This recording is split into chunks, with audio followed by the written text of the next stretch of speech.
Bom, gente, mais um episódio de Rick and Morty saiu nesse domingo. Não foi, talvez, um episódio tão forte ou com tantas referências quanto o anterior, mas tem umas referências muito importantes que a gente vai tratar, então, aqui hoje. Primeira referência óbvia do episódio é uma relação com o filme Alien, o Oitavo Passageiro, que é o primeiro filme da franquia, e que quem não viu esse filme veja que ele é muito bom, vale a pena ver. Os outros só mais ou menos, mas o primeiro vale muito a pena ver. Que basicamente tem aquele conceito original do bicho que está nos ovos, ele pula no cara do hospedeiro, coloca um negócio pela garganta, põe o ovo na barriga e depois explode a barriga saindo um alien. No caso é um pouco diferente, algumas coisas de como os aliens, etc. Tem como se fosse o alien filhote, que é como se fosse a larva, a pessoa acaba meio que sendo uma crisálida e depois surge o alien adulto. Tem umas coisas um pouco diferentes, mas o princípio é exatamente esse. Eles ficam indo de hospedeiro em hospedeiro até conseguir... A ideia seria como se dominasse a galáxia inteira, ou qualquer coisa do gênero. Tem outra coisa muito importante nesse episódio que talvez nem todo mundo tenha percebido. Tem a relação antes que os aliens morriam a cada meia hora simplesmente para procriar. Isso era uma questão que eles seguiam simplesmente as disposições biológicas deles de precisar simplesmente se reproduzir. E o que a Summer coloca, que eles não precisam fazer aquilo, e na verdade isso é uma relação com o planejamento familiar e controle de filhos, que se vocês forem pensar, ele está impedindo uma questão basicamente biológica de acontecer o tempo todo e desenfreadamente, para conseguir ter um desenvolvimento e um planejamento melhor, que no caso leva a toda a criação de uma sociedade inteira. Toda a população deles, etc., é baseada simplesmente nesse planejamento que eles têm, de esperar um momento oportuno para se ter os filhos. E a gente pode ver que eles continuam tendo filhos. Tem um momento do episódio em que aparece uma daquelas cápsulas amarelas, alaranjadas, que tem toda a família lá esperando um deles ter o filho para eles conseguirem ter um novo filho na família. Que é a mesma coisa que no final, o Rick e o Morty fazem, no final, mas na verdade no meio do episódio eles fazem, que eles estão pegando os ovos para conseguir constituir uma família. Seria o mesmo conceito. Então, somente através do planejamento familiar e do controle de filhos que eles conseguem desenvolver aquela sociedade. Existem umas coisas também que a gente pode levar em conta com a sociedade como era antes, na questão de a cada meia hora ter o filho, etc. E como isso desenrola, na verdade, poderia desenrolar na própria sociedade deles. Que, no fundo, você não tem alguém para falar para as pessoas novas como que era a sociedade antiga e para ter esse desenvolvimento do conhecimento. Então eles continuam numa sociedade que sempre é do mesmo jeito.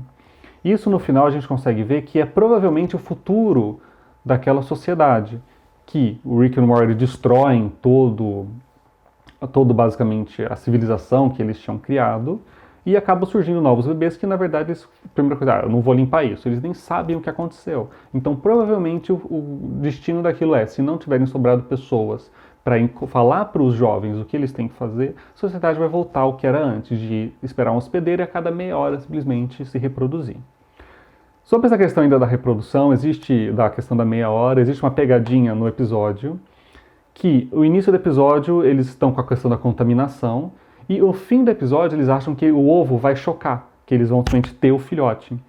Isso na verdade é uma relação com a duração do próprio episódio, que contando com comerciais, abertura, é mais ou menos meia hora, então seria mais ou menos essa relação. Claro que não se sabe quanto tempo que eles passaram infectados lá com o bicho no rosto, etc., como servindo de hospedeiros, porque aquela civilização não foi desenvolvida em meia hora. Mas então tem também essa questão, né, da sacada dentro e fora do episódio, aquela questão também relacionada talvez à quarta parede, etc., que tem no episódio anterior. Existe uma referência também, naquele momento final que eles estão destruindo os alienígenas com a música, aquela é uma referência ao filme Marte Ataca, em que eles também destroem os alienígenas no final com uma música ruim, que é exatamente a mesma ideia do que eles fizeram lá. Existem algumas questões sobre de onde veio aquela música, etc., que isso são outras questões que eu não vou tratar aqui no vídeo, mas a ideia é simplesmente essa referência que os cabeças se estouram, o bicho morre por causa da música. Bom, obviamente tem questão, referência a 11 de setembro, que eles não querem repetir aquilo, eles desviam. Pearl Harbor, eles não veem problema. Existem também relações sobre a inversão de papéis o tempo todo. Se Rick and Morty eles são os bonzinhos, se eles são os vilões e assim por diante. Fica o tempo todo alternando isso. No início, os bichos parecem ser os vilões, depois eles parecem ser os mocinhos. Só que ao mesmo tempo se relaciona com o episódio da simulação pela Unity, que ela domina o planeta inteiro, que no momento, quando ela domina o planeta inteiro, fala, mas está em paz, as pessoas agora estão conseguindo viver ali sem nenhum problema, mas ao mesmo tempo ela está tirando toda a individualidade de cada um deles e a liberdade. Então existe sempre essa questão. Ao mesmo tempo que eles falam que o Glorzo ele é sinônimo de paz, ao mesmo tempo ele está tirando a individualidade dos hospedeiros e está colocando um novo bicho lá. Então, que é aquele bicho que fica no rosto. Isso é exatamente um problema, que é uma discussão sobre, ok, mas se você está lutando pela liberdade, então talvez você seja bom, mas você está tirando, pela paz, desculpa. Você está lutando pela paz, então talvez você seja bom, mas ao mesmo tempo você está tirando a liberdade ou até inibindo a identidade de outros seres e pessoas. Então, quem que no final ali é bom ou é ruim? E existe essa questão moral em quase todos os episódios, na verdade, do Rick and Morty. Então isso é um problema recorrente na série. Bom, existem relações também da armadura com a questão do anime, da discussão que eles fazem, mas a espada deixa o braço doendo, etc. Também pode ser referências a outras práticas do Morty. Mas também tem referência com outros episódios, que nem o The Purge, que é aquele que eles matam todo mundo lá, que eles também ficam com a roupa e começam a matar todo mundo. Existem várias referências relacionadas a esse tipo de extermínio que eles acabam fazendo em alguns episódios. Existem algumas colocações também sobre o jeito que o episódio é construído.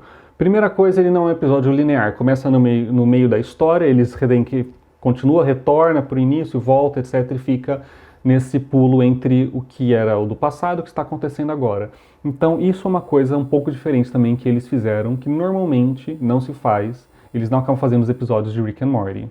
Teve uma coisa que eu achei muito estranha nesse episódio, é o fato de em hora nenhuma aparecer a arma de portais. Obviamente a gente vê alguns episódios que o Rick não usa a arma de portais, só que normalmente existe uma desculpa para isso, tipo, não, eu não pude usar a arma de portais aqui porque ela estava no carro e levaram o carro embora, oh meu Deus, roubaram minha arma, não sei onde ela está, e assim por diante.